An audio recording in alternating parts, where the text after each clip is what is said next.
ಎಲ್ಲರಿಗೂ ಶುಭೋದಯ. ಕರ್ನಾಟಕ ಶಾಲಾ ಪರೀಕ್ಷೆ ಮತ್ತು ಮೌಲ್ಯ ನಿರ್ಣಯ ಮಂಡಳಿ ಬೆಂಗಳೂರು ಇವರು ಬಿಡುಗಡೆ ಮಾಡಿರುವಂತಹ ಮಾದರಿ ಪ್ರಶ್ನೆ ಪತ್ರಿಕೆ 3, ಅದರಲ್ಲೂ ಪ್ರಥಮ ಭಾಷೆ ಕನ್ನಡಕ್ಕೆ ಸಂಬಂಧಿಸಿದಂತಹ ಮಾದರಿ ಉತ್ತರಗಳನ್ನು ಇವತ್ತು ನೋಡ್ತಾ ಹೋಗೋಣ. ಆಲ್ರೆಡಿ ಏನಪ್ಪ ಅಂದರೆ ಮಾದರಿ ಪ್ರಶ್ನೆ ಪತ್ರಿಕೆ 1, ಮಾದರಿ ಪ್ರಶ್ನೆ ಪತ್ರಿಕೆ 2 ಪ್ರಥಮ ಭಾಷೆ ಕನ್ನಡಕ್ಕೆ ಸಂಬಂಧಪಟ್ಟಂತೆ, ಆಮೇಲೆ ಹಿಂದಿನ 2-3 ವರ್ಷಗಳ ಪೂರ್ವ ಸಿದ್ಧತಾ ಪರೀಕ್ಷೆ, ಅದರ ಜೊತೆಗೆ ಹಿಂದಿನ 10 ವರ್ಷದ ಪ್ರಥಮ ಭಾಷೆ ಕನ್ನಡದ ಮಾದರಿ ಪ್ರಶ್ನೆ ಪತ್ರಿಕೆಗಳನ್ನು ಮತ್ತು ಅದರ ಮಾದರಿ ಉತ್ತರಗಳನ್ನು ನನ್ನ ಪ್ಲೇಲಿಸ್ಟಲ್ಲಿ ಅಪ್ಲೋಡ್ ಮಾಡುವಂತಹ ಪ್ರಯತ್ನ ಮಾಡಿದ್ದೀನಿ.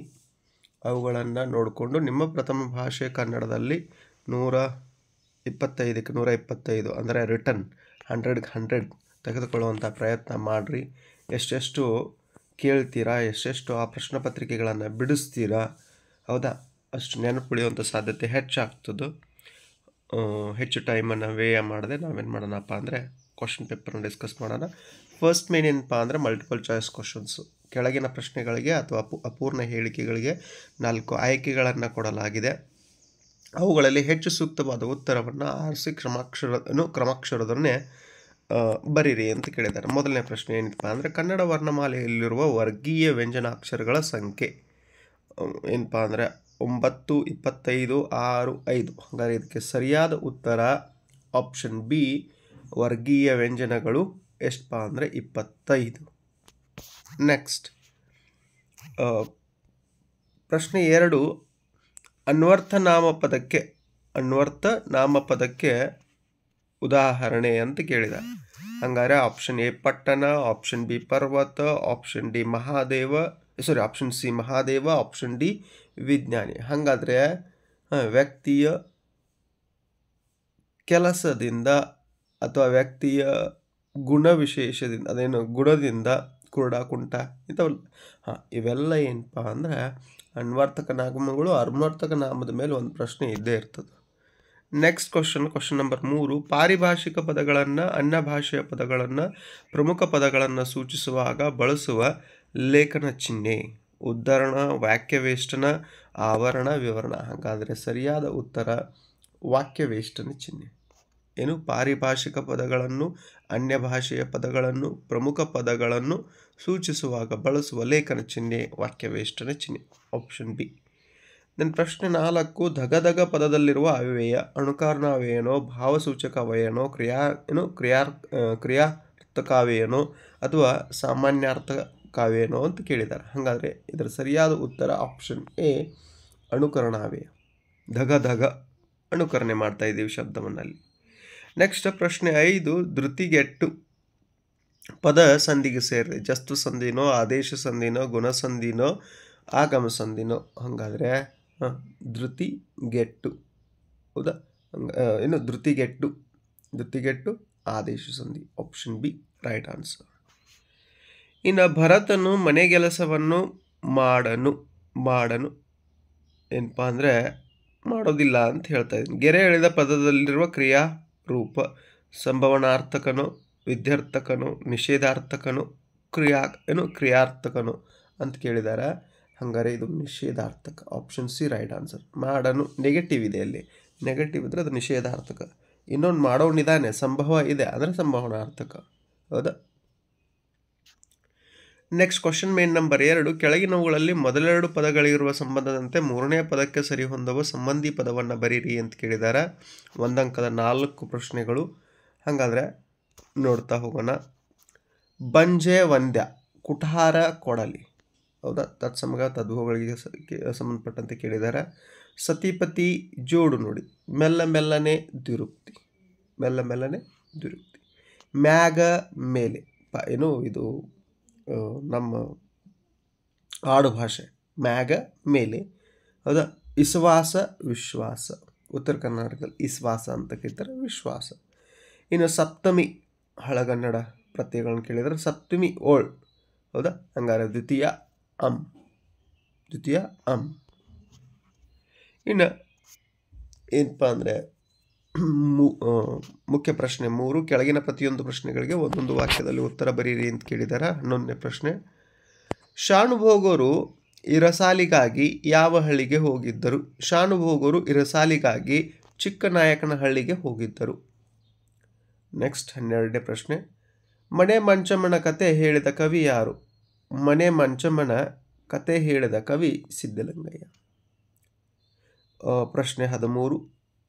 ಬ್ಲಾಕ್ಔಟ್ ನಿಯಮ ಎಂದರೇನು? ಯುದ್ಧ ಕಾಲದಲ್ಲಿ ರಾತ್ರಿ ವೇಳೆ ಶತ್ರು ಸೈನಿಕರು ವೈಮಾನಿಕ ದಾಳಿಯನ್ನು ಮಾಡಲು ಅವಕಾಶವಾಗದಂತೆ ದೀಪ ಬೆಂಕಿಯನ್ನು ಉರಿಸದೆ ಕತ್ತಲಿನಲ್ಲಿದ್ದು ರಕ್ಷಿಸಿಕೊಳ್ಳುವುದೇ ಬ್ಲಾಕ್ಔಟ್ ನಿಯಮ. ಯುದ್ಧ ಕಾಲದಲ್ಲಿ ರಾತ್ರಿ ವೇಳೆ ಶತ್ರು ಸೈನಿಕರು ವೈಮಾನಿಕ ದಾಳಿ ಮಾಡಲು ಅವಕಾಶವಾಗದಂತೆ ವಿದ್ಯುತ್ ದೀಪ ಬೆಂಕಿಯನ್ನು ಉರಿಸದೆ ಕತ್ತಲಿನಲ್ಲಿದ್ದು ರಕ್ಷಿಸಿಕೊಳ್ಳುವುದಕ್ಕೆ ಬ್ಲಾಕ್ಔಟ್ ನಿಯಮ ಎನ್ನುವರು. ಇನ್ನು 14ನೇ ಪ್ರಶ್ನೆ.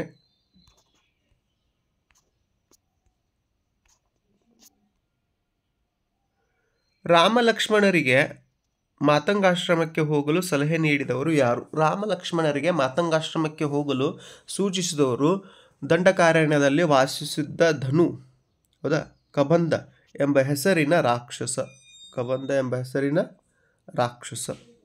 ಪ್ರಶ್ನೆ 15. ಹಕ್ಕಿಯು ಯಾರನ್ನು ಹರಸಿದೆ? ಹೊಸಗಾಲದ ಹಸುಮಕ್ಕಳನ್ನು ಹಕ್ಕಿಯು ಹರಸಿದೆ. ಪ್ರಶ್ನೆ 16. ಕವಿ ಕುವೆಂಪು ಅವರಿಗೆ ಹುಲ್ಲಿನ ಹಾಸು ಯಾವ ರೀತಿ ಕಂಡಿದೆ? ಕವಿ ಕುವೆಂಪು ಅವರಿಗೆ ಹುಲ್ಲಿನ ಹಾಸು ಮಖಮಲ್ಲಿನ ಹೊಸ ಪಚ್ಚೆಯ ಜಮಖಾನದಂತೆ ಕಂಡಿದೆ. ಪ್ರಶ್ನೆ 17. ವಸಂತ ಮುಖ ತೋರಲಿಲ್ಲ ಕವನದಲ್ಲಿ ಕೋಗಿಲೆಗಳು ಹೇಗೆ ಹಾಡುತ್ತಿದ್ದವು? ವಸಂತ ಮುಖ ತೋರಲಿಲ್ಲ ಕವನದಲ್ಲಿ ಕೋಗಿಲೆಗಳು ಮನದುಂಬಿ ಹಾಡುತ್ತಿದ್ದವು. ಮುಖ್ಯ ಪ್ರಶ್ನೆ 4. ಕೆಳಗಿನ ಪ್ರಶ್ನೆಗಳಿಗೆ 3 ಅಥವಾ 4 ವಾಕ್ಯಗಳಲ್ಲಿ ಉತ್ತರ ಬರೆಯಿರಿ. 2 ಅಂಕದ ಒಟ್ಟು 10 ಪ್ರಶ್ನೆಗಳು, ಹಂಗಾರೆ 10 20 ಅಂಕಕ್ಕೆ 18ನೇ ಪ್ರಶ್ನೆ ನೋಡ್ರಿ. ಶಾನುಭೋಗರು ಮೂರ್ಛೆಯಲ್ಲಿದ್ದಾಗ ನಡೆದ ಘಟನೆಗಳನ್ನು ವಿವರಿಸಿ. ಶಾನುಭೋಗರು ಮೂರ್ಛೆಯಲ್ಲಿದ್ದಾಗ ನಡೆದದ್ದು ಇಷ್ಟು.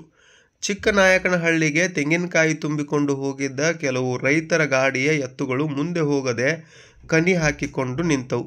ಅದೇ ವೇಳೆಗೆ ಎದೆ ನಡುಗುವಂತೆ ಹುಲಿಯ ಗರ್ಜನೆ ಕೇಳಿಸಿತು. ಎತ್ತುಗಳ ಗಂಟೆಯ ಸದ್ದನ್ನು, ರೈತರ ಮಾತನ್ನು ಕೇಳಿದ ಹುಲಿಯು ನಿರಾಶೆಯಿಂದ ಕೋಪದಿಂದ ಗರ್ಜಿಸಿ ಪಲಾಯನ ಮಾಡಿತು. ಆನಂತರ ರೈತರು ತಮ್ಮಲ್ಲಿದ್ದ ಕೋವಿಯಿಂದ ಒಂದೆರಡು ತೋಟ ಹಾರಿಸಿ ಕೈಲಾದಷ್ಟು ಗಲಭೆ ಮಾಡುತ್ತಾ ತೆಂಗಿನ ಗರಿಯ ಪಂಜನ್ನು ಹೊತ್ತಿಸಿಕೊಂಡು ಜಾಗರೂಕತೆಯಿಂದ ಮುಂದೆ ಬಂದರು. ಮೂರ್ಛೆಯಲ್ಲಿ ಬಿದ್ದಿದ್ದ ಶಾನುಭೋಗರನ್ನು ಕಂಡು ಮುಖದ ಮೇಲೆ ನೀರೆರಚಿ ಎಚ್ಚರಿಸಿದರು. ಪ್ರಶ್ನೆ 19. ಅಶೋಕ್ ಪೈ ಹೇಳಿದ ಸಂಶೋಧನಾ ಸತ್ಯವನ್ನು ತಿಳಿಸಿ. ಕೆಲವರು ಒಂದು ಕೊಠಡಿಯಲ್ಲಿ ಕುಳಿತು ಟೆಲಿವಿಷನ್ನಲ್ಲೇ ಕೊಲೆ ದೃಶ್ಯವನ್ನು ನೋಡುತ್ತಿರುತ್ತಾರೆ. ಇನ್ನೊಂದು ಕೊಠಡಿಯಲ್ಲಿ ಇದರ ಅರಿವಿಲ್ಲದೆ ತಮ್ಮಷ್ಟಕ್ಕೆ ತಾವಿರುವ ಜನರಿಗೂ ಸ್ವಲ್ಪ ಮಟ್ಟಿಗೆ ದುಗುಡವಾಗುತ್ತದೆ. ಇದೇ ರೀತಿ ಕೊಠಡಿಯಲ್ಲಿ ನೃತ್ಯ ದೃಶ್ಯ ನೋಡುತ್ತಿರುವವರ ಖುಷಿಯ ಭಾವನೆಯು ಪಕ್ಕದ ಕೊಠಡಿಯಲ್ಲಿ ಇದನ್ನು ನೋಡದೆ ತಮ್ಮಷ್ಟಕ್ಕೆ ತಾವೇ ಇದ್ದವರ ಮನಸ್ಸಿನಲ್ಲೂ ಮೇಲೂ ಪರಿಣಾಮ ಬೀರಿ ಸ್ವಲ್ಪ ಮಟ್ಟಿಗೆ ಸಂತೋಷದ ಭಾವನೆ ಉಂಟಾಗುತ್ತದೆ. ಅಂದರೆ ಯಾವ ಜೀವಿಯೂ ತನ್ನಷ್ಟಕ್ಕೆ ತಾನಿಲ್ಲ. ಯಾವುದೇ ಒಂದು ಜೀವಿಗೆ ಆಗುವ ದುಃಖ ದುಮ್ಮಾನ ಪರಿಸರದಲ್ಲಿ ಉಸಿರಾಡುತ್ತಿರುವ ಎಲ್ಲ ಜೀವಿಗಳಲ್ಲೂ ಕಂಪನವನ್ನು ಉಂಟು ಮಾಡುತ್ತಿರುತ್ತದೆ. ಅಂದರೆ ಯಾವ ಜೀವಿಯೂ ತನ್ನಷ್ಟಕ್ಕೆ ತಾನಿಲ್ಲ. ಯಾವುದೇ ಒಂದು ಜೀವಿಗೆ ಆಗುವ ದುಃಖ ದುಮ್ಮಾನ ಪರಿಸರದಲ್ಲಿ ಉಸಿರಾಡುತ್ತಾ ಎಲ್ಲ ಜೀವಿಗಳಲ್ಲೂ ಕಂಪನ ಉಂಟು ಮಾಡುತ್ತದೆ. ಈ ಅಣುಕಂಪನ ಇಡೀ ಜೀವ ಸಂಕಲನವನ್ನೇ ಒಂದೇ ಎಂದು ಹೇಳುತ್ತದೆ. ಇದು ಅಶೋಕ್ ಪೈ ಅವರು ಹೇಳಿದ ಸಂಶೋಧನಾ ಸತ್ಯ. ಪ್ರಶ್ನೆ 20. ಮುದುಕಿಯು ಸೈನಿಕರಿಂದ ರಾಹಿಲ್ನನ್ನು ಹೇಗೆ ಸಂರಕ್ಷಿಸಿದಳು? ಸೈನಿಕರು ರಾಹಿಲ್ನನ್ನು ಹುಡುಕಿಕೊಂಡು ಮುದುಕಿಯ ಮನೆಯ ಬಳಿಗೆ ಬಂದು ಬಾಗಿಲನ್ನು ಬಡಿದರು. ಮುದುಕಿಯು ಬಾಗಿಲ ಬಳಿ ಬಂದು ರಾಹುಲನ ಮುಖವನ್ನು ನೋಡಿದಳು. ರಾಹುಲನು ಅಸಹಾಯಕತೆಯ ದಯನೀಯ ನೋಟದಿಂದ ಬಾಗಿಲ ತೆರೆಯಬೇಡಿ ಎಂದು ಕೈಸನ್ನೆ ಮಾಡಿದನು.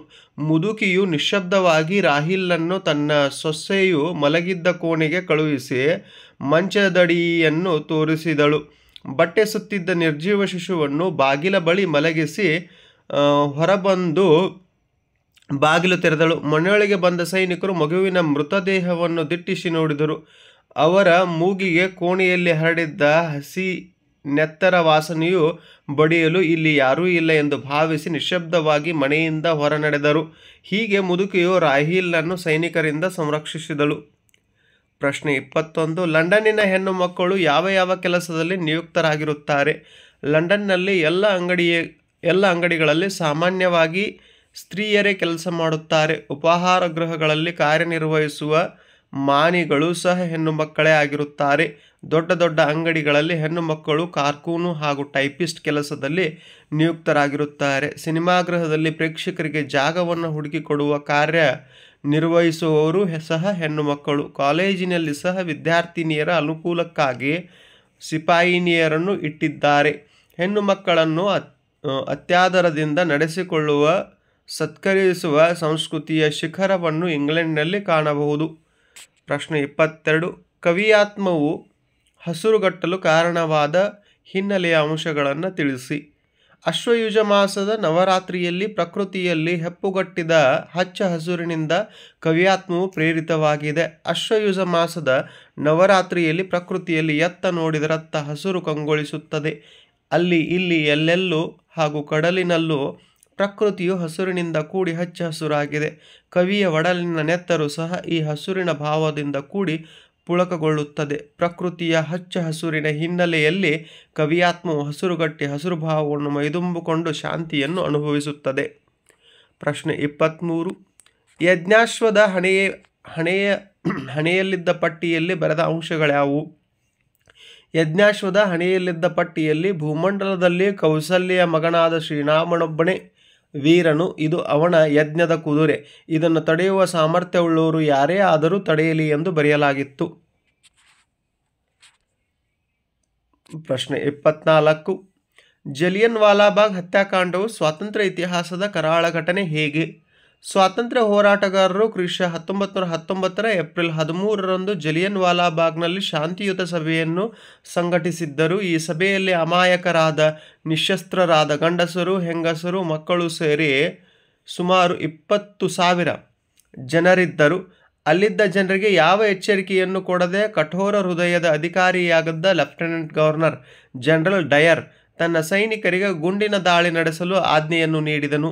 ಈ ಸಭೆಯಲ್ಲಿ ಸೇರಿದ್ದ ಅಮಾಯಕ ಭಾರತೀಯರ ಮೇಲೆ ಪೊಲೀಸರು ಗುಂಡಿನ ಮಳೆಗರೆದರು. ಈ ಹತ್ಯಾಕಾಂಡದಲ್ಲಿ ಸುಮಾರು 400ಕ್ಕೂ ಹೆಚ್ಚು ಜನರು ಕೊಲ್ಲಲ್ಪಟ್ಟರು. ಸುಮಾರು 1200ಕ್ಕೂ ಹೆಚ್ಚು ಜನರು ಗಾಯಗೊಂಡರು. ಹೀಗೆ ಜಲಿಯನ್ ವಾಲಾಬಾಗ್ ಹತ್ಯಾಕಾಂಡವು ಸ್ವಾತಂತ್ರ್ಯ ಇತಿಹಾಸದ ಕರಾಳ ಘಟನೆಯಾಯಿತು. ಪ್ರಶ್ನೆ 25. ಬಾಳಿನಲ್ಲಿ ತೃಪ್ತಿ ದೊರೆಯಬೇಕಾದರೆ ಏನು ಮಾಡಬೇಕೆಂದು ವಿವೇಕಾನಂದರು ಅಭಿಪ್ರಾಯಪಟ್ಟಿದ್ದಾರೆ? ಬಾಳಿನಲ್ಲಿ ತೃಪ್ತಿ ದೊರೆಯಬೇಕಾದರೆ ನಮ್ಮ ದೇಶದ ಮತ್ತು ಜಗತ್ತಿನ ಕಲ್ಯಾಣ ನಮ್ಮ ಮೇಲೆ ನಿಂತಿದೆ ಎಂದು ಭಾವಿಸಿ ಕಾರ್ಯೋನ್ಮುಖರಾಗಬೇಕು. ವೇದಾಂತದ ಸಂದೇಶವನ್ನು ಪ್ರತಿ ಮನೆಗೂ ಸಾರಿ ಪ್ರತಿಯೊಂದು ಆತ್ಮದಲ್ಲಿರುವ ಸುಪ್ತ ಪಾವಿತ್ರ್ಯವನ್ನು ಜಾಗೃತಗೊಳಿಸಬೇಕು. ಇದರಿಂದ ನಾವು ಅಲ್ಪವನ್ನು ಸಾಧಿಸಿದರೂ ನಾವು ಒಂದು ಮಹಾ ಆದರ್ಶಕ್ಕಾಗಿ ಬಾಳಿ ದುಡಿದು ಮಡಿದೆವು ಎಂಬ ತೃಪ್ತಿಯು ದೊರೆಯುತ್ತದೆ ಎನ್ನುವುದು ವಿವೇಕಾನಂದರ ಅಭಿಪ್ರಾಯವಾಗಿದೆ. ಪ್ರಶ್ನೆ 26. ಅಕ್ಕ ಮಹಾದೇವಿಯು ಭಗವಂತನಲ್ಲಿ ಶರಣಾಗುವ ಭಾವವನ್ನು ಹೇಗೆ ತಿಳಿಸಿದ್ದಾಳೆ?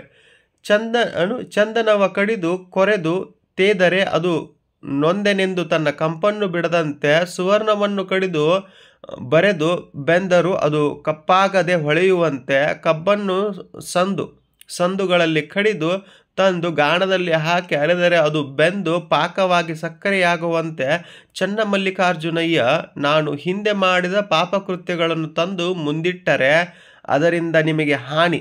ನೀವು ನನ್ನನ್ನು ಕೊಂದರೂ ಸಹ ನಾನು ನಿನಗೆ ಶರಣೆಂಬುದನ್ನು ಬಿಡುವುದಿಲ್ಲ. ಹೀಗೆ ಭಗವಂತನಲ್ಲಿ ಶರಣಾಗುವ ಭಾವ ಅಕ್ಕ ಮಹಾದೇವಿಯ ವಚನದಲ್ಲಿ ವ್ಯಕ್ತಗೊಂಡಿದೆ.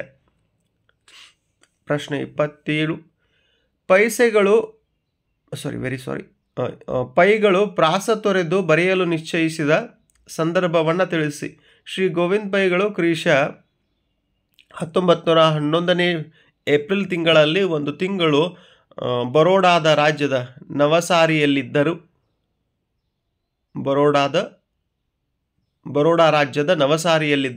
ಆಗ ಒಂದು ಮುಂಜಾನೆ ಮಾಳಿಗೆಯಲ್ಲಿ ಶತಪಥ ಮಾಡುತ್ತಿದ್ದಾಗ ಹಠಾತ್ತಾಗಿ ಆಗೋದು ಹೋಗೋದು ದೇವರ ಇಚ್ಛೆ, ಹೂಡೋದು ಬಿತ್ತೋದು ನನ್ನ ಇಚ್ಛೆ, ಇನ್ನು ಮೀನಮೇಷ ನೋಡದೆ ಪ್ರಾಸವನೀಗಲೇ ತೊರೆದು ಬಿಡುವೆ ನಿಶ್ಚಯಂ ಎಂದುಕೊಂಡರು. ಪ್ರಾಸ ಬಿಡಬೇಕೆಂದು ನಿರ್ಧರಿಸಿದ ಬಳಿಕ ಪೈಗಳು ಕೂಡಲೇ ರವೀಂದ್ರನಾಥ್ ಟ್ಯಾಗೋರರ ಐ ಭುವನ ಮನಮೋಹಿನಿ ಎಂದು ಮೊದಲಾಗುವ ಭಾರತ ಲಕ್ಷ್ಮಿ ಎಂಬ ಬಂಗಾಳಿ ಗೀತವನ್ನು ಕನ್ನಡಿಸಿ ಆಮೇಲೆ ಅವರದೇ ಶಿಶು ಎಂಬ ಗ್ರಂಥದಲ್ಲಿಯ ವಿದಾಯ ಎಂಬ ಕವಿತೆಯನ್ನು ಕನ್ನಡಿಸಿ ಅನಂತರ ಶೇಖ್ ಮೊಹಮ್ಮದ್ ಇಕ್ಬಾಲರ ಹಿಂದೂಸ್ತಾನ್ ಹಮಾರ ಎಂಬ ಉರ್ದು ಗೀತವನ್ನು ಕನ್ನಡಿಸಿ ಪ್ರಾಸರಹಿತವಾಗಿ ಕವಿತೆಗಳನ್ನು ರಚಿಸಿದ್ರು. ಮುಖ್ಯ ಪ್ರಶ್ನೆ 5. ಕೆಳಗಿನ ಕವಿ ಅಥವಾ ಸಾಹಿತಿ ಜನ್ಮ, ಸ್ಥಳ, ಕಾಲ, ಕೃತಿ ಮತ್ತು ಬಿರುದು ಅಥವಾ ಪ್ರಶಸ್ತಿಗಳನ್ನು ಕುರಿತು ವಾಕ್ಯ ರೂಪದಲ್ಲಿ ಬರೀರಿ ಅಂತ ಕೇಳಿದ್ದಾರೆ. 3 ಅಂಕದ 2 ಪ್ರಶ್ನೆಗಳು, ಒಟ್ಟು 6 ಅಂಕಕ್ಕೆ. ಹಂಗಾರೆ ಪ್ರಶ್ನೆ ನಂಬರ್ 28. ಎಂ ಮರಿಯಪ್ಪ ಭಟ್. ಶ್ರೀ ಮಗ್ಲಿಮಣಿ ಮರಿಯಪ್ಪ ಭಟ್ ಅವರು ಕ್ರಿಶ 1906 ಅಂದರೆ 27/7/1906 ದಕ್ಷಿಣ ಕನ್ನಡ ಜಿಲ್ಲೆಯ ಪುತ್ತೂರು ತಾಲೂಕಿನ ಕಬಕ ಗ್ರಾಮದಲ್ಲಿ ಜನಿಸಿದ್ರು. ಬಹುಭಾಷಾ ವಿದ್ವಾಂಸರಾದ ಇವರು ದ್ರಾವಿಡ ಭಾಷೆಗಳನ್ನು ತುಲನಾತ್ಮಕವಾಗಿ ಅಧ್ಯಯನ ಮಾಡುವುದರೊಂದಿಗೆ ನಿಘಂಟು ರಚನೆಯಲ್ಲೂ ಅನುಪಮ ಸೇವೆಯನ್ನು ಮಾಡಿದ್ದಾರೆ. ಇವರು ಮದ್ರಾಸು ವಿಶ್ವವಿದ್ಯಾಲಯದಲ್ಲಿ ಕನ್ನಡ ಪ್ರಾಧ್ಯಾಪಕರಾಗಿ ಸೇವೆಯನ್ನು ಸಲ್ಲಿಸಿದ್ದಾರೆ. ಇವರು ಕನ್ನಡ ಸಂಸ್ಕೃತಿ, ತುಳು, ಇಂಗ್ಲಿಷ್ ನಿಘಂಟು, ಅಭಿನವ ಮಂಗರಾಜನ ನಿಘಂಟು, ಜಾತಕ ತಿಲಕಂ, ಛಂದಸಾರ ಮೊದಲಾದ ಕೃತಿಗಳನ್ನು ರಚಿಸಿದ್ದಾರೆ. ಶ್ರೀಯುತರಿಗೆ ಕರ್ನಾಟಕ ಸರ್ಕಾರ ಪುರಸ್ಕಾರ, ಸಾಹಿತ್ಯ ಅಕಾಡೆಮಿ ಪ್ರಶಸ್ತಿ ನೀಡಿ ಗೌರವಿಸಲಾಗಿದೆ. ಇನ್ನು ಪ್ರಶ್ನೆ 29. ಪಂಪ. ಕನ್ನಡದ ಆದಿಮಹಾಕವಿ ಪಂಪ ಅವರು ಕ್ರಿಶ ಸುಮಾರು 902 ವೆಂಗಿ ಮಂಡಲದ ವೆಂಗಿಪಳು ಎಂಬ ಅಗ್ರಹಾರದಲ್ಲಿ ಜನಿಸಿದರು. ಚಾಲುಕ್ಯ ದೊರೆ ಅರಿಕೇಸರಿ ಆಸ್ಥಾನ ಕವಿಯಾಗಿದ್ದ ಪಂಪ ಅವರು ವಿಕ್ರಮಾರ್ಜುನ ವಿಜಯ ಮತ್ತು ಆದಿಪುರಾಣ ಎಂಬ ಮಹಾಕಾವ್ಯಗಳನ್ನು ರಚಿಸಿದ್ದಾರೆ. ವಿಕ್ರಮಾರ್ಜುನ ವಿಜಯಂ ಕೃತಿಗೆ ಪಂಪ ಭಾರತ ಎಂದು ಸಹ ಕರೆಯುತ್ತಾರೆ. ಕಲಿಯೂ ಕವಿಯೂ ಆಗಿದ್ದ ಪಂಪ ಅವರು ಕನ್ನಡದ ರತ್ನತ್ರಯಲ್ಲಿ ಒಬ್ಬರಾಗಿದ್ದಾರೆ. ಇವರಿಗೆ ಸರಸ್ವತಿ ಮಣಿಹಾರ, ಸಂಸಾರ ಸಾರೋದಯ, ಕವಿತಾ ಗುಣಾರ್ಣವ ಎಂಬ ಬಿರುದುಗಳು ಇದ್ದವು. ಇನ್ನು ಮುಖ್ಯ ಪ್ರಶ್ನೆ 6. ಕೆಳಗಿನ ಪದ್ಯ ಭಾಗಕ್ಕೆ ಪ್ರಸ್ತಾರ ಹಾಕಿ ಗಣ ವಿಭಾಗ ಮಾಡಿ ಛಂದಸ್ಸಿನ ಹೆಸರು ಬರೆಯಿರಿ ಅಂತ 3 ಅಂಕದ ಒಂದು ಪ್ರಶ್ನೆಯನ್ನು ಕೇಳಿದ್ದಾರೆ. ಹೌದಾ? ಕೊಲೆಯಾಗಿ ಪುಟ್ಟುವುದು ನಂದನದೋಳ್ ವನವಾಸಿ ದೇಶದೋಳ್ ಅಂತ ಒಂದು ವಾಕ್ಯ ಇದೆ. ಹೌದಾ? 4 ಮತ್ತು 5 ಮಾತ್ರೆಯ 4, 5, 3 ಮತ್ತು 4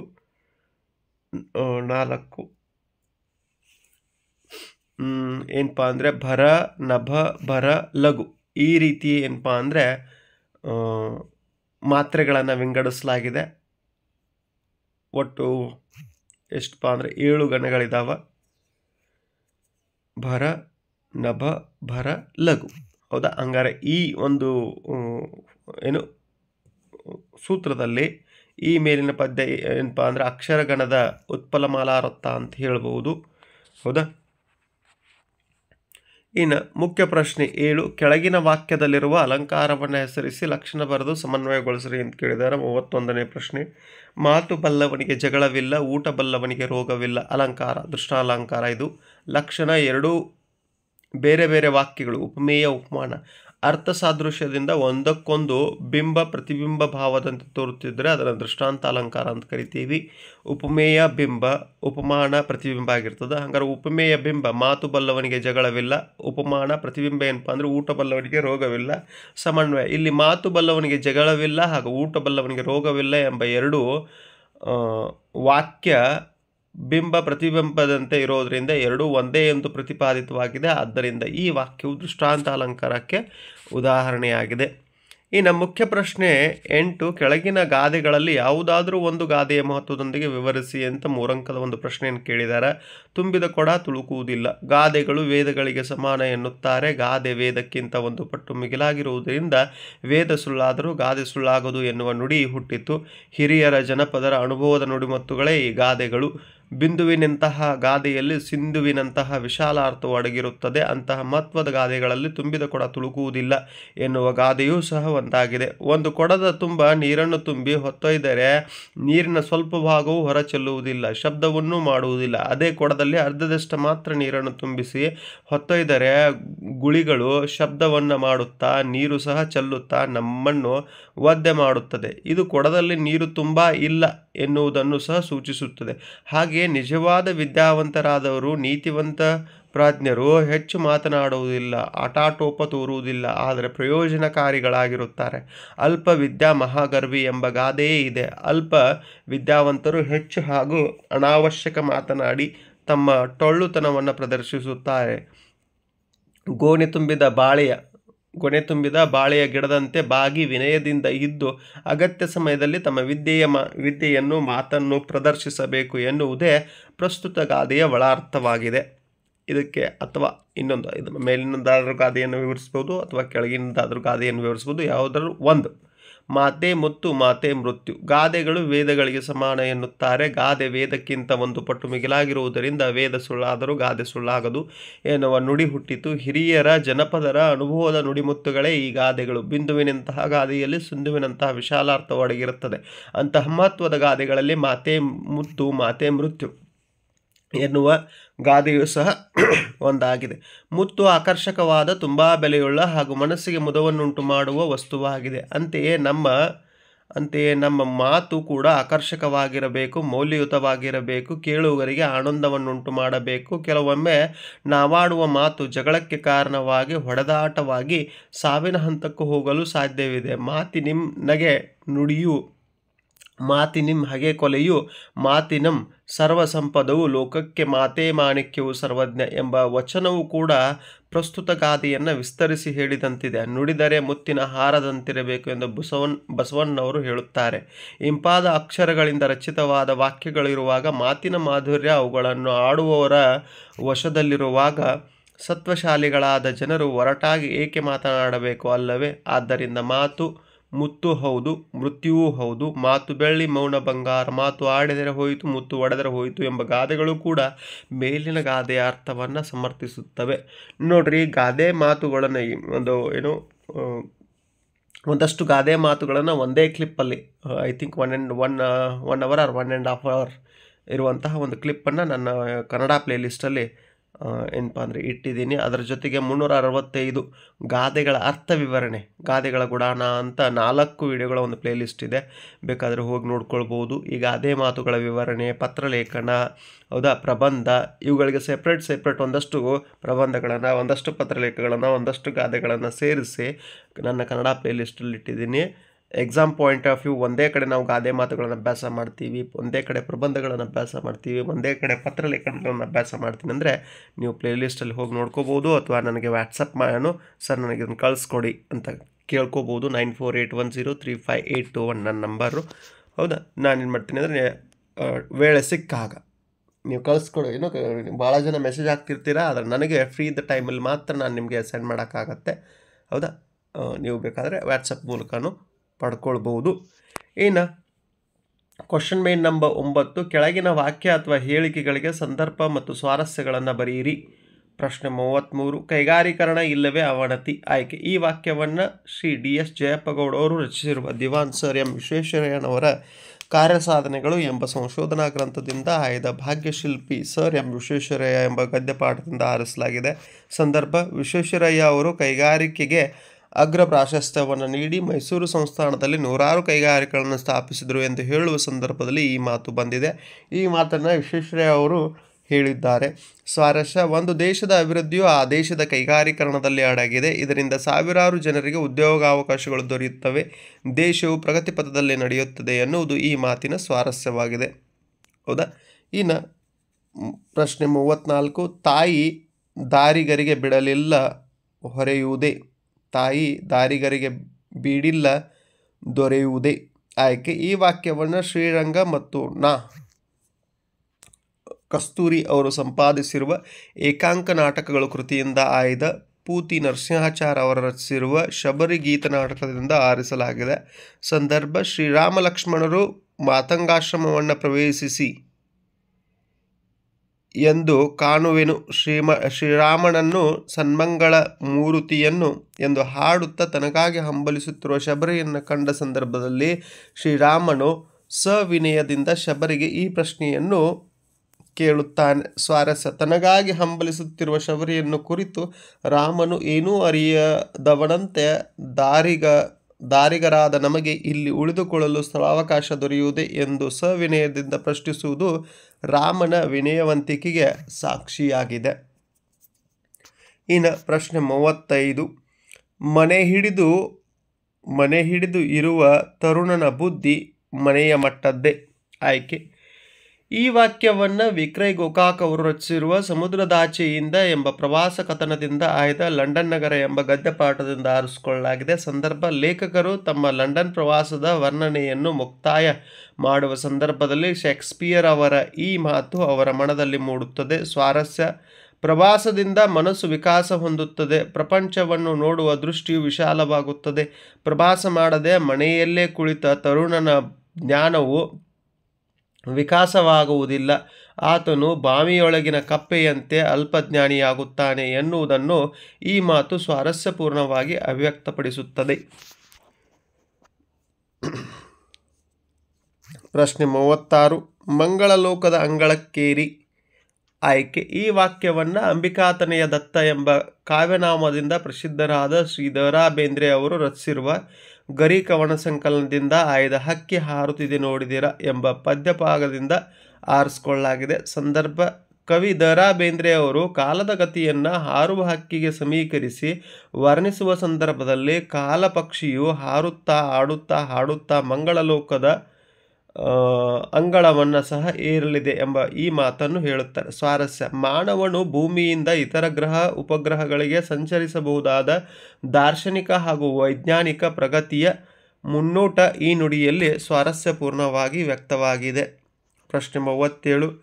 ನಿಮಗೆ ಪೊಡೆಮಟ್ಟು ಪೋಪಿ ಸಮಕಟ್ಟಿಂ ಬಂದೆನು. ಈ ವಾಕ್ಯವನ್ನು ಪ್ರೊ ಹಂಪ ನಾಗರಾಜಯ್ಯ ಅವರು ಸಂಪಾದಿಸಿರುವ ರನ್ನ ಸಂಪುಟದ ಮಹಾಕವಿ ರನ್ನನ ಸಾಹಸ ಭೀಮ ವಿಜಯಂ ಮಹಾಕಾವ್ಯದ ಮಹಾಶ್ವಾಸದಿಂದ ಆಯ್ದ ಛಲವನೆ ಮೆರೆವೆಂ ಎಂಬ ಪದ್ಯಭಾಗದಿಂದ ಆರಿಸಲಾಗಿದೆ. ಸಂದರ್ಭ: ಕುರುಕ್ಷೇತ್ರ ಯುದ್ಧದ ಸಮಯದಲ್ಲಿ ಶರಶೈಯಲ್ಲಿ ಮಲಗಿರುವ ಭೀಷ್ಮರನ್ನು ಕಾಣಲು ಬಂದ ಸಂದರ್ಭದಲ್ಲಿ ದುರ್ಯೋಧನನು ಈ ಮಾತನ್ನು ಭೀಷ್ಮನಿಗೆ ಹೇಳುತ್ತಾನೆ. ಸ್ವಾರಸ್ಯ: ದುರ್ಯೋಧನನು ಮುಗುಳು ನಗೆಬೀರಿ ಅಜ್ಜ ನಿಮಗೆ ವಂದಿಸಿ ಆಶೀರ್ವಾದವನ್ನು ಪಡೆದು ಹೋಗುವ ನಿರ್ಧಾರದಿಂದ ಬಂದೆನು.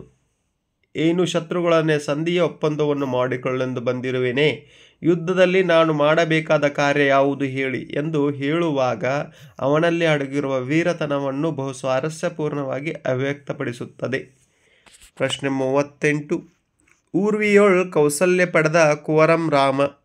ಆಯ್ಕೆ: ಈ ವಾಕ್ಯವನ್ನು ದೇವುಡು ನರಸಿಂಹಶಾಸ್ತ್ರಿ ಮತ್ತು ಬಿ ಶಿವಮೂರ್ತಿ ಶಾಸ್ತ್ರಿ ಅವರು ಸಂಪಾದಿಸಿರುವ ಕವಿ ಲಕ್ಷ್ಮೀಶ ಅವರು ರಚಿಸಿರುವ ಜೈಮಿನಿ ಭಾರತ ಕಾವ್ಯದಿಂದ ಆಯ್ದ ವೀರಲವ ಎಂಬ ಪದ್ಯಭಾಗದಿಂದ ಆರಿಸಲಾಗಿದೆ. ಸಂದರ್ಭ: ಲವನು ತನ್ನ ಆಶ್ರಮದ ತೋಟವನ್ನು ಧ್ವಂಸ ಮಾಡಿದ ಶ್ರೀರಾಮನ ಯಜ್ಞಾಶ್ವದ ಹಣೆಯಲ್ಲಿದ್ದ ಪಟ್ಟದ ಲಿಖಿತವನ್ನು ಓದುವ ಸಂದರ್ಭದಲ್ಲಿ ಈ ಮಾತು ಬಂದಿದೆ. ಯಜ್ಞಾಶ್ವದ ಹಣೆಯ ಮೇಲಿದ್ದ ಪಟ್ಟದ ಲಿಖಿತದಲ್ಲಿ ಈ ಮಾತನ್ನು ಬರೆಯಲಾಗಿತ್ತು. ಸ್ವಾರಸ್ಯ: ಭೂಲೋಕದಲ್ಲಿ ಕೌಸಲ್ಯ ಮಗನಾದ ಶ್ರೀರಾಮನೊಬ್ಬನೇ ವೀರನು ಎನ್ನುವುದು ರಾಮನ ವೀರತನವನ್ನು ಬಹು ಸ್ವಾರಸ್ಯಪೂರ್ಣವಾಗಿ ಅವ್ಯಕ್ತಪಡಿಸುತ್ತದೆ. ನೋಡ್ರಿ, ಈ ಸಂದರ್ಭದೊಡನೆ ಸ್ಪಷ್ಟೀಕರಣ ಇಡೀ ಪ್ರಥಮ ಭಾಷೆ ಕನ್ನಡದ 10ನೇ ತರಗತಿಯ ಪ್ರಥಮ ಭಾಷೆ ಕನ್ನಡದ ಎಲ್ಲ ಪಾಠಗಳ ಸಂದರ್ಭದೊಡನೆ ಸ್ವಾರಸ್ಯ ವಿವರಣೆ ಒಂದೇ ಕಡೆ 4 ಕ್ಲಿಪ್ಗಳಲ್ಲಿ ಪ್ಲೇಲಿಸ್ಟಲ್ಲಿ ಇಡುವಂಥ ಪ್ರಯತ್ನ ಮಾಡಿದ್ದೀನಿ. ಬೇಕಾದರೆ ಹೋಗಿ ಒಂದು ಸಲ ನಿಮ್ಮ ಎಕ್ಸಾಮ್ಗಿಂತ ಮುಂಚೆ ಒಂದು ಸಲ ಕೇಳಿಬಿಡಬಹುದು. ಹೌದಾ? ಇನ್ನು ಮುಖ್ಯ ಪ್ರಶ್ನೆ 10. ಕೆಳಗಿನ ಪದ್ಯಭಾಗವನ್ನು ಪೂರ್ಣಗೊಳಿಸಿ ಬರೆಯಿರಿ ಅಂತ 4 ಅಂಕೆಗೆ ಒಂದು ಪ್ರಶ್ನೆ ಕೇಳಿದ್ದಾರೆ. ಕಲುಷಿತವಾದಿತಿ ನದಿ ಜಲಗಳಿಗೆ ಮುಂಗಾರಿನ ಮಳೆಯಾಗೋಣ, ಬರಡಾಗಿರುವ ಈ ಕಾಡು ಮೇಡುಗಳ ವಸಂತವಾಗುತ್ತಾ ಮುಟ್ಟೋಣ. ಅಥವಾ ಮತಗಳೆಲ್ಲವೂ ಪಥಗಳು ಎನ್ನುವ ಹೊಸ ಎಚ್ಚರದೊಳು ಬದುಕೋಣ, ಭಯ ಸಂಶಯದೊಳು ಕಂದಿದ ಕಣ್ಣೋಳು ನಾಳಿನ ಕನಸು ಬಿತ್ತೋಣ. ಇನ್ನು ಮುಖ್ಯ 2ರಲ್ಲಿ ಯಾವುದಾದ್ರು ಒಂದು ನೀವೇನಪ್ಪ ಅಂದರೆ ಪದ್ಯವನ್ನು ಬರೀಬಹುದು.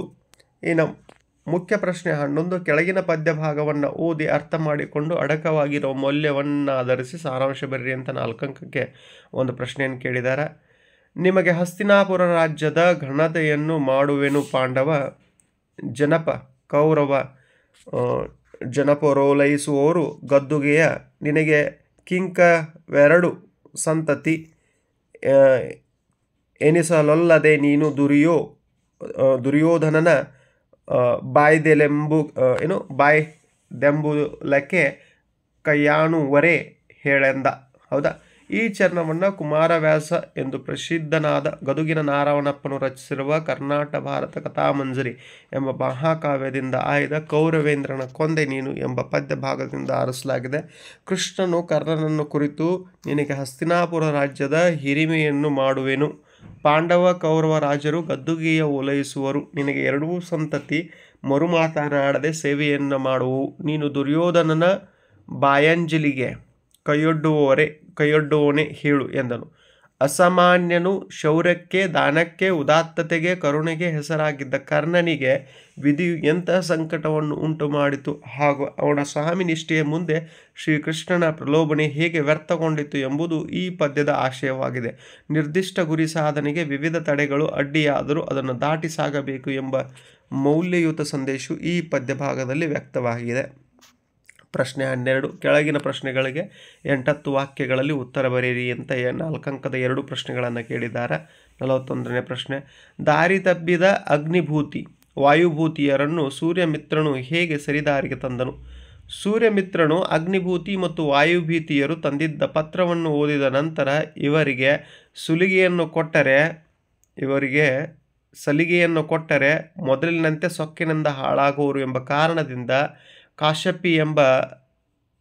ಕಾಶ್ಯಪಿ ಎಂಬ ತಂಗಿಯಿಲ್ಲ ಎಂದು ಹೇಳಿ ತಾವು ಯಾರಾದರೂ ಆಗಿರಿ, ವಿದ್ಯೆಯನ್ನು ಕಲಿಯುವ ಹಂಬಲದಿಂದ ನನ್ನ ಬಳಿಗೆ ಬಂದಿರುವಿರಿ.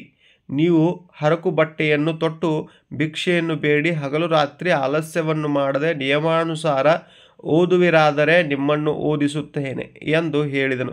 ಇದಕ್ಕೆ ಒಪ್ಪಿದ ಅಗ್ನಿಭೂತಿ ವಾಯುಭೂತಿಯರು ನಮಸ್ಕರಿಸಿ ವಿದ್ಯೆಯನ್ನು ಕಲಿಯಲು ಪ್ರಾರಂಭಿಸಿದರು. ಸೂರ್ಯಮಿತ್ರನು ಅವರಿಗೆ ಸುಮಾರು 7-8 ವರ್ಷಗಳಲ್ಲಿ 4 ವೇದಗಳನ್ನು, 6 ವೇದಾಂಗಗಳನ್ನು, 18 ಶಾಸ್ತ್ರಗಳನ್ನು, ಮೀಮಾಂಸ, ನ್ಯಾಯವಿಸ್ತಾರ, ವ್ಯಾಕರಣ, ಪ್ರಮಾಣ, ಛಂದಮಾಲಂಕಾರ, ನಿಘಂಟು, ಕಾವ್ಯನಾಟಕಗಳು, ಚಾಣಕ್ಯ, ಸಾಮುದ್ರಿಕ, ಶಾಲಿಹೋತ್ರ, ಪಾಳಕಾಪ್ಯ, ಹಾನಿತ,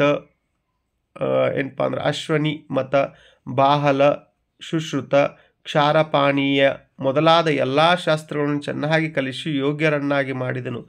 ಇವರು ಕಷ್ಟಪಟ್ಟು ಎಲ್ಲ ವಿದ್ಯೆಗಳನ್ನು ಚೆನ್ನಾಗಿ ಅಧ್ಯಯನ ಮಾಡಿ ಪಂಡಿತರಾದರು. ಅವರು ಸಂಪೂರ್ಣವಾಗಿ ಎಲ್ಲ ವಿದ್ಯೆಗಳನ್ನು ಕಲಿತ ನಂತರ ಸೂರ್ಯಮಿತ್ರನು, ನೀವು ನನ್ನ ತಂಗಿಯ ಮಕ್ಕಳು, ನೀವು ಸೋದರಳಿಯರು, ನಿಮಗೆ ಸಲಿಗೆಯನ್ನು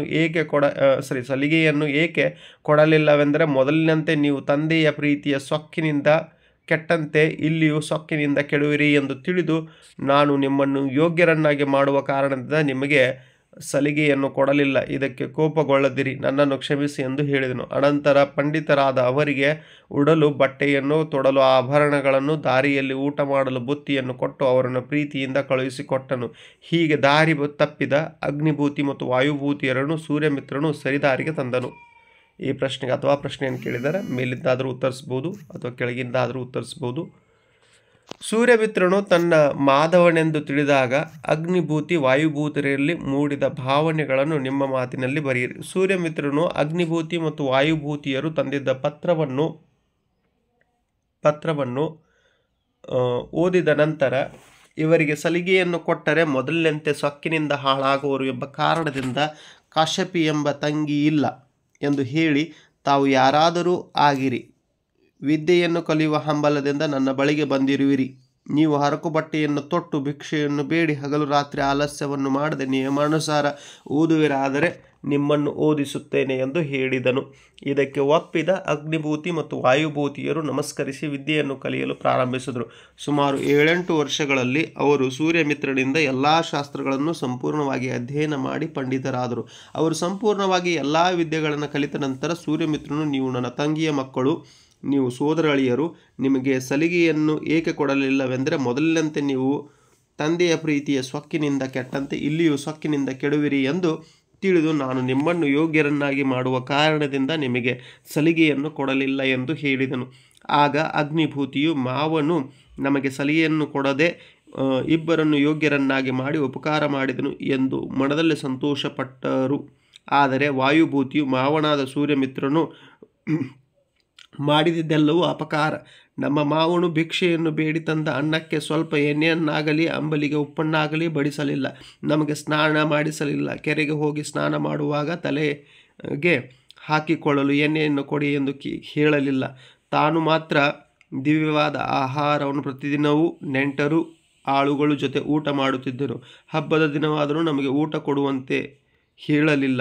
ಇವನು ಪಂಚ ಮಹಾಪಾತಕನು, ನಮ್ಮನ್ನು 7-8 ವರ್ಷಗಳವರೆಗೆ ಹಗೆಗಳಂತೆ ದಂಡಿಸಿದನು ಎಂದು ಮನದಲ್ಲಿ ಭಾವಿಸಿ ಕೋಪಗೊಂಡನು. ಪ್ರಶ್ನೆ 42. ಹಲಗಲಿ ಬೇಡರು ಕಂಪನಿ ಸರ್ಕಾರದ ವಿರುದ್ಧ ದಂಗೆ ಎದ್ದ ಬಗೆ ಹಾಗೂ ದಂಗೆ ಎದ್ದವರನ್ನು ಸರ್ಕಾರ ನಿಯಂತ್ರಿಸಿದ ಘಟನೆಯನ್ನು ಸಂಕ್ಷಿಪ್ತವಾಗಿ ವಿವರಿಸಿ. ಕ್ರಿಶ 1857ರ ಪ್ರಥಮ ಸ್ವಾತಂತ್ರ್ಯ ಸಂಗ್ರಾಮದ ನಂತರ ಬ್ರಿಟಿಷ್ ಸರ್ಕಾರ ಅನುಮತಿ ಇಲ್ಲದೆ ಭಾರತೀಯರು ಶಸ್ತ್ರಾಸ್ತ್ರಗಳನ್ನು ಹೊಂದುವಂತಿಲ್ಲ ಮತ್ತು ತಮ್ಮಲ್ಲಿರುವ ಆಯುಧಗಳನ್ನು ಸರ್ಕಾರಕ್ಕೆ ಒಪ್ಪಿಸಬೇಕೆಂಬ ಆದೇಶವನ್ನು ನೀಡಿತು. ಈ ಆದೇಶವನ್ನು ವಿರೋಧಿಸಿ ಹಲಗಲಿಯ ಪೂಜೇರಿ, ಹನುಮ, ಬ್ಯಾಡರ ಬಾಲ, ಭೀಮ, ಜಡಗರಾಮ ಮೊದಲಾದ ವೀರರು ತಮ್ಮಲ್ಲಿರುವ ಆಯುಧಗಳನ್ನು ಕೊಡಲು ಒಪ್ಪದೇ ಇದ್ದದ್ದು ಹಲಗಲಿಯ ಬೇಡರು ದಂಗೆ ಏಳಲು ಕಾರಣವಾಯಿತು. ನಿಶಸ್ತ್ರೀಕರಣದ ಆದೇಶವನ್ನು ವಿರೋಧಿಸಿ ಬ್ರಿಟಿಷ್ ಸರ್ಕಾರದ ವಿರುದ್ಧ ಹಲಗಲಿಯ ಬೇಡರು ದಂಗೆ ಎದ್ದರು. ಹಲಗಲಿ ಬೇಡರು ದಂಗೆಯನ್ನು ಅಡಗಿಸಲು ಬ್ರಿಟಿಷರ ದಂಡು ಹಲಗಲಿಗೆ ಬಂದಿತು. ಸೈನ್ಯವು ಜನರನ್ನು ಬೆಂಬತ್ತಿ ಕಡಿದು ಹಾಕಿದವು. ಜನರ ಮೇಲೆ ಕರುಣೆ ಇಲ್ಲದೆ ಗುಂಡು ಹಾರಿಸಿತು. ಹಲಗಲಿಯ ಪೂಜೇರಿ, ಹನುಮ, ಬ್ಯಾಡರ ಬಾಲ, ಭೀಮ, ಜಡಗರಾಮ ಮೊದಲಾದ ವೀರರು ಹೋರಾಡಿ ವೀರಮರಣವನ್ನು ಹೊಂದಿದರು. ಬ್ರಿಟಿಷ್ ಸೈನಿಕರು ಕೊಡಲಿ, ಕೋರೆ, ಕಬ್ಬಿನ, ಮೊಸರು, ಬೆಣ್ಣೆ, ಹಾಲು, ಉಪ್ಪು, ಎಣ್ಣೆ, ಅರಿಶಿನ, ಜೀರಿಗೆ, ಅಕ್ಕಿ, ಸಕ್ಕರೆ, ಬೆಲ್ಲ, ಗಂಗಳ, ಚೆರಿಗೆ, ಮಂಗಳಸೂತ್ರ ಎಲ್ಲವನ್ನು ಲೂಟಿ ಮಾಡಿ ಊರಿಗೆ ಬೆಂಕಿ ಇಟ್ಟು ಬೂದಿ ಮಾಡಿದರು. ಹಲಗಲಿಯು ಗುರುತಿಸಲಾಗದಷ್ಟು ಸಂಪೂರ್ಣವಾಗಿ ನಾಶವಾಯಿತು. ಇದೇ ಪ್ರಶ್ನೆಗೆ ಒಂದು ಅಥವಾ ಪ್ರಶ್ನೆಯನ್ನು ಕೇಳಿದ್ದಾರೆ. ಮೇಲಿನ ಪ್ರಶ್ನೆ ಆದರೂ ಉತ್ತರಿಸ್ಬೋದು, ಅದರ ಕೆಳಗಿನ ಪ್ರಶ್ನೆ ಆದರೂ ಉತ್ತರಿಸ್ಬೋದು. ನಿಮ್ಗೆ ಯಾವ್ದು ಬರ್ತದೋ ಅದನ್ನು. ಹಲಗಲಿಯ ಬೇಡರು ಕಾಯ್ದೆಯನ್ನು ವಿರೋಧಿಸಿ ಹುತಾತ್ಮರಾದ ಬಗೆ ಲಾವಣಿಯಲ್ಲಿ ಹೇಗೆ ವ್ಯಕ್ತವಾಗಿದೆ? ಕ್ರಿಶ 1857ರ ಪ್ರಥಮ ಸ್ವಾತಂತ್ರ್ಯ ಸಂಗ್ರಾಮದ ನಂತರ ಬ್ರಿಟಿಷ್ ಸರ್ಕಾರ ಅನುಮತಿ ಇಲ್ಲದೆ ಭಾರತೀಯರು ಶಸ್ತ್ರಾಸ್ತ್ರಗಳನ್ನು ಹೊಂದುವಂತಿಲ್ಲ ಮತ್ತು ತಮ್ಮಲ್ಲಿರುವ ಆಯುಧಗಳನ್ನು ಸರ್ಕಾರಕ್ಕೆ ಒಪ್ಪಿಸಬೇಕು ಎಂಬ ಆದೇಶವನ್ನು ನೀಡಿತು. ಆ ಆದೇಶವನ್ನು ವಿರೋಧಿಸಿ ಹಲಗಲಿಯ ಪೂಜೇರಿ, ಹನುಮ, ಬ್ಯಾಡರ ಬಾಲ, ಭೀಮ, ಜಡಗರಾಮ ಮೊದಲಾದ ವೀರರು ತಮ್ಮಲ್ಲಿರುವ ಆಯುಧಗಳನ್ನು ಕೊಡಲು ಒಪ್ಪದೇ ಇದ್ದದ್ದು ಹಲಗಲಿಯ ಬೇಡರು ದಂಗೆ ಏಳಲು ಕಾರಣವಾಯಿತು. ನಿಶಸ್ತ್ರೀಕರಣದ ಆದೇಶವನ್ನು ವಿರೋಧಿಸಿ ಬ್ರಿಟಿಷ್ ಸರ್ಕಾರದ ವಿರುದ್ಧ ಹಲಗಲಿಯ ಬೇಡರು ದಂಗೆ ಎದ್ದರು. ಹಲಗಲಿಯ ಬೇಡರ ದಂಗೆಯನ್ನು ಅಡಗಿಸಲು ಬ್ರಿಟಿಷರಿಗೆ ದಂಡು ಹಲಗಲಿಗೆ ಬಂದಿತು. ಹಲಗಲಿಯ ಮೇಲೆ ದಾಳಿ ಮಾಡಿದ ಬ್ರಿಟಿಷ್ ಸೈನ್ಯವು ಬೇಡರ ಬೆನ್ನು ಹತ್ತಿ ಸುತ್ತುವರಿದು ನಡುವೆ ಸೇರಿಕೊಂಡು ಕರುಣೆ ಇಲ್ಲದಂತೆ ಗುಂಡು ಹೊಡೆದು ಕೊಂದು ಹಾಕಿತು. ಆ ಸಮಯದಲ್ಲಿ ಹೆಬ್ಲಕ್ ಸಾಹೇಬನು ಬೇಡರಿಗೆ ನಿಮ್ಮ ಮಾತಿಗೆ ಒಪ್ಪಿಗೆ ಕೊಡುತ್ತೇವೆ, ಸುಮ್ಮನೆ ಹೋರಾಡಿ ಸತ್ತು ಹೋಗಬೇಡಿ ಎಂದು ಬುದ್ಧಿ ಮಾತನ್ನು ಹೇಳುತ್ತಾನೆ. ಈ ಮಾತಿಗೆ ನಂಬಿಕೆ ಬರದೆ ಹನುಮ ಹೋರಾಟಕ್ಕೆ ಸಿದ್ಧನಾಗುತ್ತಾನೆ. ಹೆಬ್ಲಕ್ ಸಾಹೇಬನ ಬುದ್ಧಿ ಮಾತನ್ನು ನಂಬದ ಜಡಗನು ತನ್ನ ಜನಕ್ಕೆ ಈ ಬ್ರಿಟಿಷ್ ಸೈನಿಕರನ್ನು ಹೊಡೆಯಿರಿ, ಇವರು ನಂಬಿಕೆ ದ್ರೋಹಿಗಳು, ಮೋಸದಿಂದಲೇ ನಮ್ಮ ದೇಶವನ್ನು ಗೆಲ್ಲುತ್ತಾರೆ, ಇದು ಮುಂದೆ ದೊಡ್ಡ ಆಪತ್ತೇ ಸರಿ ಎಂದು ಹೇಳಿ ಹೊಡೆದ ಒಂದು ಗುಂಡಿಗೆ ಹೆಬ್ಲಕ್ ಸಾಹೇಬನು ಚೂರಾಗುತ್ತಾನೆ.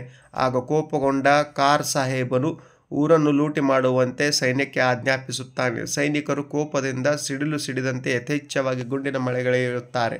ಆಗ ಹನುಮನು ಈ ಕೆರೆ ಸಾಹೇಬನನ್ನು ಅವನ ಸೈನ್ಯವನ್ನು ನಾಶಗೊಳಿಸಿರಿ ಎಂದು ತನ್ನ ಸಹಚರರಿಗೆ ಕೂಗಿ ಹೇಳಿ ತನ್ನ ಎದುರಿಗೆ ಬಂದ 300 ಸೈನಿಕರ ಜೊತೆ ಆವೇಶದಿಂದ ಹೋರಾಡುತ್ತಾನೆ. ಭೀಮನೆಂಬ ವೀರಭಂಟನು ತನ್ನ ಎದುರಿಗೆ ನಿಂತ 500 ಮಂದಿ ಬ್ರಿಟಿಷ್ ಸೈನಿಕರೊಡನೆ ಹೋರಾಡುತ್ತಾನೆ. ಬಾಲ ಎಂಬುವನು ಹೋರಾಟದಲ್ಲಿ ಶಕ್ತಿಯ ಚಮತ್ಕಾರದಿಂದ ಹೋರಾಡಿದನು.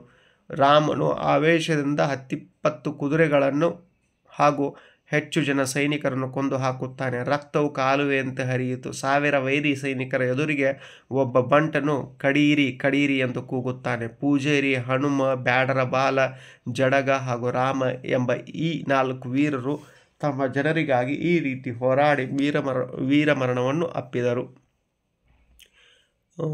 ಮುಖ್ಯ ಪ್ರಶ್ನೆ 13. ಕೆಳಗಿನ ಗದ್ಯ ಭಾಗವನ್ನು ಮನಸ್ಸಿನಲ್ಲಿ ಓದಿಕೊಂಡು ಕೊಟ್ಟಿರುವ ಪ್ರಶ್ನೆಗಳಿಗೆ ಉತ್ತರ ಬರೀರಿ. 4 ಅಂಕದ ಒಂದು ಪ್ರಶ್ನೆ, ಹೌದಾ? ಆಮೇಲೆ ಈ ಪೂರ್ಣ ಏನಪ್ಪ ಅಂದರೆ ಪ್ಯಾರಾಗ್ರಾಫನ್ನು ಓದ್ಕೊಂಡು ಈ 2 ಅಂಕದ 2 ಪ್ರಶ್ನೆಗೆ ಉತ್ತರಿಸಬೇಕು. ಈಸಿ ಇರ್ತದೆ, ಅಂಥದ್ದೇನು ಟಫ್ ಕೆಲಸ ಅಲ್ಲ. ಅಹಿಂಸೆ ಮಾರ್ಗ ಅಹಿಂಸೆ ಮಾನವನನ್ನು ಆವರಿಸಿದಾಗ ಆತನಲ್ಲಾಗುವ ಬದಲಾವಣೆಗಳು ಮೇಲಿನ ಪ್ಯಾರಾದಲ್ಲಿ ಇರ್ತದೆ. ಅಹಿಂಸೆ ಮಾನವರನ್ನು ಆವರಿಸಿದಾಗ ಮಾನವತಾ ಗುಣ ಸ್ವರೂಪಿಯಾಗುತ್ತಾನೆ. ತನ್ಮೂಲಕ ಆತನಲ್ಲಿ ಸೌಹಾರ್ದಯುತ ಗುಣ ವರ್ಧಿಸುತ್ತದೆ. ತತ್ಫಲವಾಗಿ ಸಾಮರಸ್ಯ ಗುಣ ಉದ್ದೀಪನಗೊಂಡು ಸರ್ವ ಜೀವ ಜಂತುವನ್ನು ಅರ್ಥ ಮಾಡಿಕೊಳ್ಳುವ ಹಾಗೂ ಪರಸ್ಪರ ಸಹನೆ ತಾಳ್ಮೆಯಿಂದ ವರ್ತಿಸುವ ಮನೋಭಿಲಾಷೆ ದೃಢವಾಗುತ್ತದೆ. ಜೀವಜಂತುಗಳನ್ನು ಪ್ರೇಮ ವಿಶ್ವಾಸದಿಂದ ನೋಡುವ ಮೂಲಕ ಮೃಗೀಯ ಗುಣ ಅಥವಾ ಪ್ರವೃತ್ತಿ ದೂರವಾಗುತ್ತದೆ. ಅಹಿಂಸಾಚರಣೆಯಿಂದ ಲೌಕಿಕ ಪ್ರಪಂಚದಲ್ಲಿ ಪ್ರೀತಿ ಪ್ರೇಮ ಪಡಿಮೂಡುತ್ತದೆ. ಅಲ್ಲದೆ ಉದಾತ್ತ ಗುಣಗಳು ಮನೋಭಾವಗಳು ರೂಪುಗೊಳ್ಳುತ್ತವೆ. ತನ್ಮೂಲಕ ಭಾವನೆಯಂತೆ ಮಾತು ಸ್ಫುರಿಸುತ್ತದೆ. ಇನ್ನು ಪ್ರಶ್ನೆ, ಸತ್ಯದ ಮಹತ್ವವನ್ನು ತಿಳಿಸಿ. ಸಾಮಾನ್ಯ ಅರ್ಥದಲ್ಲಿ ಸತ್ಯ ಎಂದರೆ ಸುಳ್ಳು ಹೇಳದಿರುವುದು ಎಂಬ ಪರಿಕಲ್ಪನೆ ಬೆಳೆದಿದೆ. ವಾಸ್ತವವಾಗಿ ಸತ್ಯ ಎಂಬ ಪರಿಕಲ್ಪನೆಯು ಮಿಗಿಲಾದ ಸ್ಥಾನವನ್ನು ಹೊಂದಿದೆ. ಸತ್ಯ ಎಂದರೆ ಇರುವಿಕೆ. ಸತ್ಯವಿದ್ದಲ್ಲಿ ಶುದ್ಧ ಜ್ಞಾನವಿರುತ್ತದೆ. ಸತ್ಯವಿಲ್ಲದ ಶುದ್ಧ ಜ್ಞಾನದ ಸಂಭವವೇ ಇಲ್ಲ. ಸತ್ಯ ಆತ್ಮ ಮನಸ್ಸು ಮಾತಿನಲ್ಲಿದ್ದಾಗ ಕರ್ಮ ವರ್ಧಿಸುತ್ತದೆ. ಸತ್ಯದ ಕೃತಿ ರೂಪವೇ ಸದ್ವರ್ತನೆ. ನುಡಿ ಸತ್ಯವಾದರೆ ನಡೆ ಸದ್ವರ್ತನೆ. ನಡೆ ನುಡಿ ಒಂದಾದರೆ ಬಾಳು ಹಸನಾಗುತ್ತದೆ. ಸತ್ಯವೇ ಗುರಿ, ಅಹಿಂಸೆಯ ಸಾಧನ. ಜೀವನದಲ್ಲಿ ಸತ್ಯಕ್ಕೆ ಅಗ್ರಸ್ಥಾನವಿದೆ. ಜೀವನದಲ್ಲಿ ಸತ್ಯ ಸಾಧನೆಗೆ ಅಹಿಂಸೆಯು ಕಾರ್ಯಸಾಧಕವಾಗಿರುತ್ತದೆ. ಪ್ರಶ್ನೆ 14, ಕೆಳಗಿನ ಯಾವುದಾದರೂ ಒಂದು ಕೊಟ್ಟಿರುವ ಮಾಹಿತಿಯನ್ನು ಆಧರಿಸಿ ಪತ್ರ ಬರೆಯಿರಿ ಅಂತ 5 ಅಂಕದ ಒಂದು ಪ್ರಶ್ನೆಯನ್ನು ಕೇಳಿದ್ದಾರೆ. ನಿಮ್ಮನ್ನು ಬಳ್ಳಾರಿ ಜಿಲ್ಲೆಯ ಕುರುಗೋಡು ನಿವಾಸಿ ಸಾತ್ವಿಕ್ ಎಂದು ಭಾವಿಸಿಕೊಂಡು ನಿಮ್ಮ ಊರಿನಲ್ಲಿ ಹೆಚ್ಚುತ್ತಿರುವ ಡೆಂಗ್ಯೂ ಪ್ರಕರಣಗಳ ಬಗ್ಗೆ ಜನರಲ್ಲಿ ಜಾಗೃತಿ ಮೂಡಿಸುವಂತೆ ಕೋರಿ ಪ್ರಾಥಮಿಕ ಆರೋಗ್ಯ ಕೇಂದ್ರದ ವೈದ್ಯಾಧಿಕಾರಿಗಳಿಗೆ ಪತ್ರ ಬರೆಯಿರಿ. ಬಲಭಾಗದಲ್ಲಿ ದಿನಾಂಕ 12/2/2025, ಸ್ಥಳ ಕುರುಗೋಡು. ಆಮೇಲೆ ಎಡಭಾಗದಲ್ಲಿ ಇಂದ ಸಾತ್ವಿಕ್ 10ನೇ ತರಗತಿ ಬಳ್ಳಾರಿ ಜಿಲ್ಲೆ. ಇವರಿಗೆ ಮಾನ್ಯ ವೈದ್ಯಾಧಿಕಾರಿಗಳು ಪ್ರಾಥಮಿಕ ಆರೋಗ್ಯ ಕೇಂದ್ರ ಕುರುಗೋಡು ಬಳ್ಳಾರಿ ಜಿಲ್ಲೆ. ಮಾನ್ಯರೇ, ವಿಷಯ: ನಮ್ಮ ಊರಿನಲ್ಲಿ ಹೆಚ್ಚುತ್ತಿರುವ ಡೆಂಗ್ಯೂ ಪ್ರಕರಣಗಳ ಬಗ್ಗೆ ಜನರಲ್ಲಿ ಜಾಗೃತಿ ಮೂಡಿಸುವಂತೆ ಕೋರಿ ಮನವಿ. ಈ ಮೇಲ್ಕಂಡ ವಿಷಯಕ್ಕೆ ಸಂಬಂಧಪಟ್ಟಂತೆ ತಮ್ಮಲ್ಲಿ ವಿನಂತಿಸಿಕೊಳ್ಳುವುದೇನೆಂದರೆ, ನಮ್ಮ ಗ್ರಾಮದಲ್ಲಿ ಡೆಂಗ್ಯೂ ಪ್ರಕರಣಗಳು ಹೆಚ್ಚಾಗುತ್ತಿವೆ. ಇದರಿಂದ ಅನೇಕ ಜನರು ಅನಾರೋಗ್ಯದಿಂದ ಬಳಲುತ್ತಿದ್ದಾರೆ. ಈ ಡೆಂಗ್ಯೂ ರೋಗದ ಹರಡುವ ಬಗ್ಗೆ ಜನರಿಗೆ ಮಾಹಿತಿಯ ಕೊರತೆ ಇದೆ. ಆದ್ದರಿಂದ ತಾವು ಈ ಬಗ್ಗೆ ಗಮನ ಹರಿಸಿ ನಮ್ಮ ಊರಿನ ಡೆಂಗ್ಯೂ ಪ್ರಕರಣಗಳ ಬಗ್ಗೆ ಜನರಲ್ಲಿ ಜಾಗೃತಿ ಮೂಡಿಸುವ ಕಾರ್ಯಗಳನ್ನು ಹಮ್ಮಿಕೊಳ್ಳಬೇಕು. ಜನರಿಗೆ ಈ ಬಗ್ಗೆ ಸರಿಯಾದ ಮಾಹಿತಿಗಳನ್ನು ತಿಳಿಸಬೇಕು. ಡೆಂಗ್ಯೂ ರೋಗ ಬರದಂತೆ ಮುಂಜಾಗ್ರತೆ ವಹಿಸುವಂತೆ ಆರೋಗ್ಯ ಕಾರ್ಯಕರ್ತರಿಗೆ ತಿಳಿಸಬೇಕು ಎನ್ನುವುದು ನನ್ನ ಕೋರಿಕೆಯಾಗಿದೆ. ಈ ನನ್ನ ಕೋರಿಕೆಯು ಬಹುಬೇಗ ಈಡೇರುವುದೆಂದು ನಂಬಿರುತ್ತೇನೆ. ವಂದನೆಗಳೊಂದಿಗೆ ತಮ್ಮ ನಂಬುಗೆಯ ಸಹಿ ಸಾತ್ವಿಕ್. ಹೊರವಿಳಾಸ ಹೌದಾ, ಇಂದ ಸಾತ್ವಿಕ್ 10ನೇ ತರಗತಿ ಕುರುಗೋಡು ಬಳ್ಳಾರಿ ಜಿಲ್ಲೆ. ಇವರಿಗೆ ಮಾನ್ಯ ವೈದ್ಯಾಧಿಕಾರಿಗಳು ಪ್ರಾಥಮಿಕ ಆರೋಗ್ಯ ಕೇಂದ್ರ ಕುರುಗೋಡು ಬಳ್ಳಾರಿ ಜಿಲ್ಲೆ. ಅಥವಾ ಈ ಪತ್ರವನ್ನಾದರೂ ಬರೀಬಹುದು. ಅಥವಾ ನಿಮ್ಮನ್ನು ವಿಜಯನಗರ ಜಿಲ್ಲೆಯ ರಾಜಾಪುರದ ಸರ್ಕಾರಿ ಪ್ರೌಢಶಾಲೆಯ ಸಮರ್ಥ್ ಎಂದು ಭಾವಿಸಿಕೊಂಡು ಶಾಲೆಯಲ್ಲಿ ಆಚರಿಸುತ್ತಿರುವ ಶಾಲಾ ಶತಮಾನೋತ್ಸವ ಸಮಾರಂಭಕ್ಕೆ ಆಹ್ವಾನಿಸಿ ಕೊಪ್ಪಳದಲ್ಲಿ ವಾಸವಾಗಿರುವ ಸುರೇಶ್ ಎಂಬ ಹೆಸರಿನ ತಂದೆಗೆ ಪತ್ರ ಬರೆಯಿರಿ. ಹಾಗಾದರೆ ಬಲಭಾಗದಲ್ಲಿ ಎಡಭಾಗದಲ್ಲಿ ಮೊದಲು ಕ್ಷೇಮ ಶ್ರೀ ಅಂತ ಹಾಕಿ, ಬಲಭಾಗದಲ್ಲಿ ದಿನಾಂಕ 12/2/2025, ಸಮರ್ಥ್ 10ನೇ ತರಗತಿಯ ಸರ್ಕಾರಿ ಪ್ರೌಢಶಾಲೆ ರಾಜಾಪುರ ವಿಜಯನಗರ ಜಿಲ್ಲೆ. ಹೌದಾ. ತೀರ್ಥರೂಪ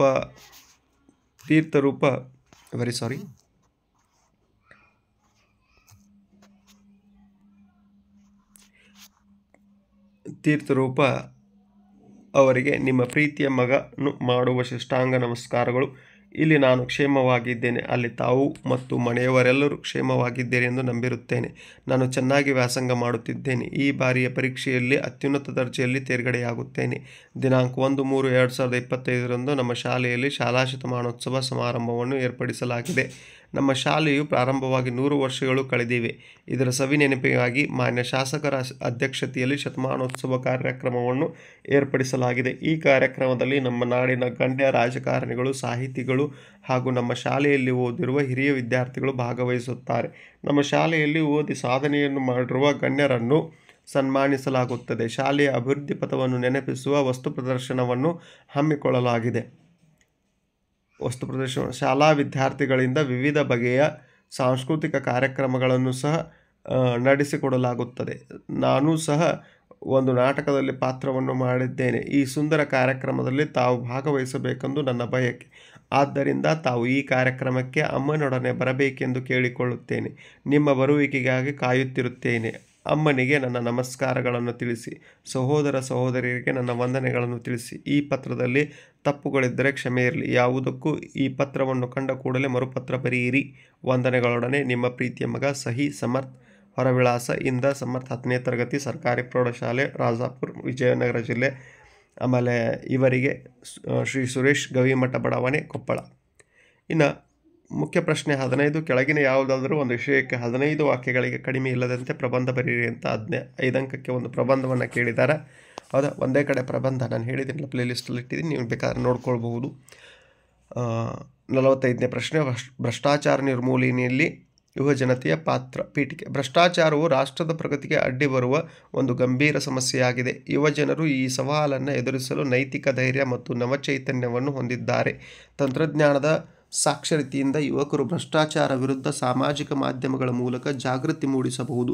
ಶಿಕ್ಷಣ ವ್ಯವಸ್ಥೆಯಲ್ಲಿ ಸದಾಚಾರದ ಮೌಲ್ಯಗಳನ್ನು ಬೇರೂರಿಸುವುದು ಯುವಜನರ ಹೊಣೆಯಾಗಿದೆ. ಸ್ಥಳೀಯ ಸಮುದಾಯಗಳಲ್ಲಿ ಸತ್ಯನಿಷ್ಠೆಯ ಪ್ರಚಾರ ಮಾಡಿ ಭ್ರಷ್ಟಾಚಾರದ ಪರಿಣಾಮಗಳನ್ನು ವಿವರಿಸಬೇಕು. ವಿಷಯ ನಿರೂಪಣೆ. ಯುವ ಪ್ರತಿನಿಧಿಗಳು ಸರ್ಕಾರಿ ವ್ಯವಸ್ಥೆಗಳಲ್ಲಿ ಪಾರದರ್ಶಕವಾಗಿ ಒತ್ತಾಯಿಸುವುದು ಅತ್ಯಗತ್ಯ.